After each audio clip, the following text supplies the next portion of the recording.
Hey, my name is Jen. I'm from the. Hi, the Doris. I'm Jen. Oh, Jen. Yeah. Nice to meet you, Jen. I'm from the state of New Jersey. I'm a citizen video journalist, so I cover like a bunch of different things, government related stuff. Okay. But I'm interested into the use of force reports of how you guys do that within state of Wisconsin versus New Jersey. Oh, okay. So this is the first agency you went to in the state of Wisconsin? The first town, yes. Okay, gotcha. Well, I don't know then if somebody's already told you this, but the state mandates that we keep track of certain types of use of force. Okay. And we transmit that monthly to the state. Okay. For the first of each month in their software system that we use for same software system we use for citations, crash reports, all those kinds of things. So they've come up with a use of force form that we have to fill out, and then we send it to them. So I printed one off because I don't have the criteria exactly memorized, but these are mostly use of force and arrest incidents that are related to deaths. So so you check yes in one of these boxes and send it to them if there was a subject who died as a result of law enforcement use of force. Okay, so that's one of them. If the subject experiences serious bodily injury as a result of law enforcement use of force, that's one of the criteria. If the subject died while we had them detained, arrested, or in the course of being arrested. And then the last one is if an officer discharges a firearm at or in the direction of a person that did not result in injury or death. Okay. So those are kind of the four criteria that they use. So most of the time for us here in this size of a city, we don't have that stuff happen very often. So most of the time when we send this to the state, our report is all no's to those types of Okay, things. I have a question. What happens if you have to throw somebody onto the ground because they're not complying, and Sure. Is that considered use of force? Yeah, it is.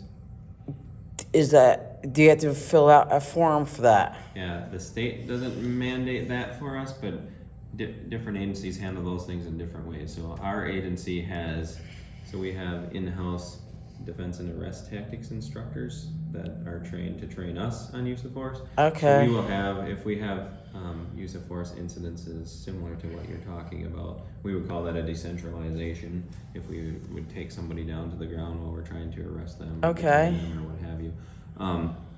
We will have one of those defense and arrest tactics review that officer's report of that use of force to look to see if we've complied with our training and our policies to make sure that it's in line with all of those things. And then once that use of force instructor looks at that report and is satisfied with it, then it will go to the supervisor of the person who used the force as well, and they look it over to determine the same things if it complies with our training and our policies. And you have body cam footage and car footage. Right, yeah, we do. I have a question. When it comes to the incidents or the body or the use of force forms, do the general public can get access to those forms or no? Good question. I don't know because I'm not the legal representative for the city. We don't include those in our case file. That's an in-house document for us to use if we need additional training for our officers, or if discipline needs to result from an excessive use of force or something like that. So that's why we have those specific people look at them, and then we use them for those purposes. So I don't know. I would have to ask somebody. Because I know, like within the state of New Jersey, the public can get access to all, like any and all use of force reports. That's why Sure. I'm asking that. Yeah, I would assume so, but again, I'm not the person who releases those types of records, so I don't know. Is there a way you can find that out? I think I would have to probably contact our one of our attorneys to figure that out. As far as I know, I don't think anybody has requested those ever before, so that's why I don't know the answer. And we've been doing them, oh gosh. I'm gonna totally estimate here, but I think maybe 5-6-ish years or something like that. So in that amount of time, I don't know that anybody's ever requested one of those. Wow, and nobody, see, that's a slight difference because see, in New Jersey, they have to fill out all the. It doesn't matter what kind of use of force. I don't if which results in death or even a what do you call whatever. Injury of some sort. Yeah, Yeah. it has to be filled out. But all those reports, it's not considered in-house. It's like it's public. It's people can.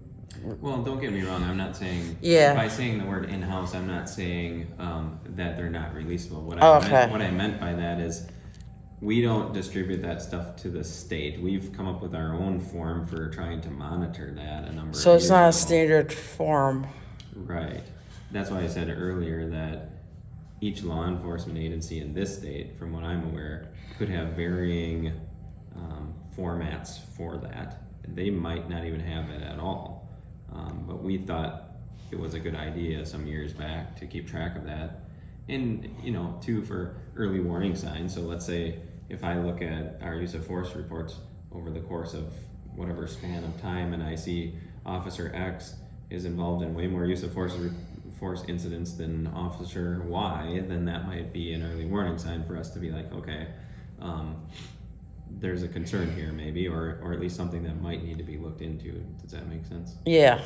So that's kind of why we started doing them, to try to help us to know and look at those use of force. I'm just surprised there's not like a statewide policy for that from the Attorney General. Like, Yeah, I'm not aware of one other than this one that I explained to you already that we have to submit. So interesting.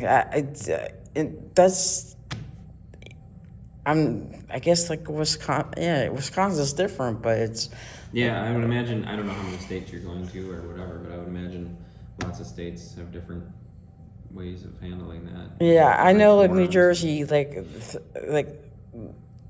I'm whiz with that stuff, but I'm just surprised, like, with everything going on with law enforcement, they don't have like a statewide policy for use of force reports consistent among all the departments, Yeah. the police departments. Yeah. I think that's where this one came from. Okay. In the more recent past, because I think this has only been around maybe 2 years after what you're talking about. Lots of things happening in law enforcement, so I think that's when the state came out and mandated this. But I don't work for the state, so I don't know for sure if that's why and all of that. But Can you like find out like if I can get access to the forms that you guys do? yeah, I don't know if I will be able to right exactly now. I can try to call the attorney to see if you can or can't, because I just don't know. I'm not trying to keep them from you. I just I don't really want. Yeah, I don't want to submit a form wastes everybody's time. Sure, Just.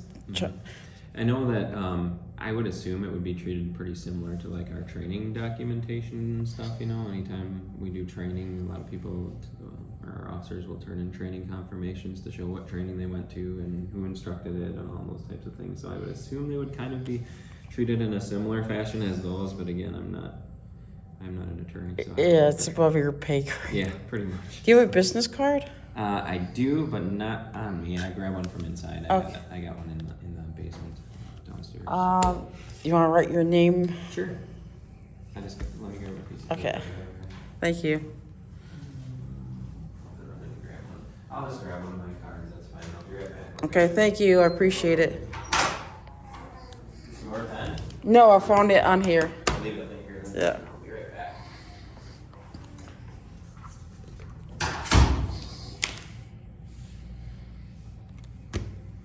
He seems like very friendly.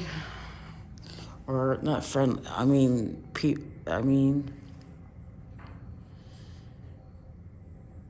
Very professional and everything else. Yeah.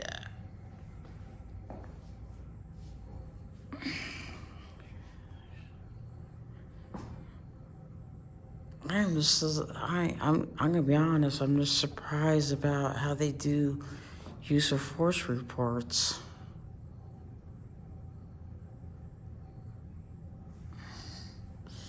Like the reporting of the state, like reporting to the state, and and how they characterize them too. Like,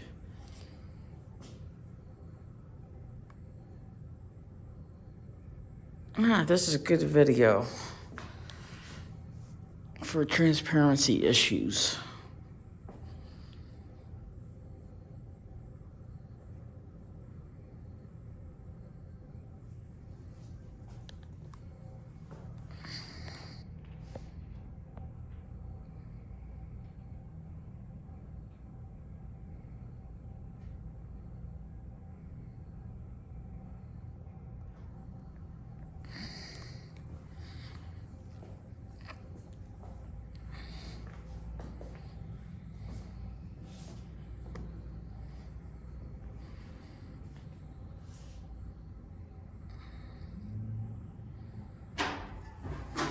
Would you like me to call you when I have that answer? Yeah. Okay.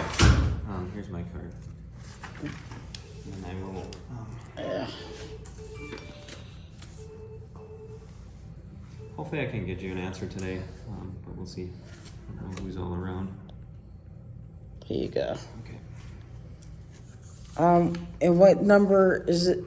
Could you put? Oh, I have it here. Okay. No, because my phone is, my cell phone is programmed, so I might not recognize your phone number. That's why. Oh, well, here, I'll tell you the number that it's going to come up on here. Okay. Either it'll come up private, which I don't think it will, or it'll come up as this number, which is not even close to the number on this card. So Yeah. that way you'll know. So it'll most likely come up as that number. Okay. Thank you. And what's your name, badge number, and title? My name is Travis Esser. I'm a lieutenant, and my badge number is 116. Okay. Most of it should be on there. So. Thank you. I appreciate your time, Yeah, and be you're safe. welcome. You're welcome. Thank you. Yeah.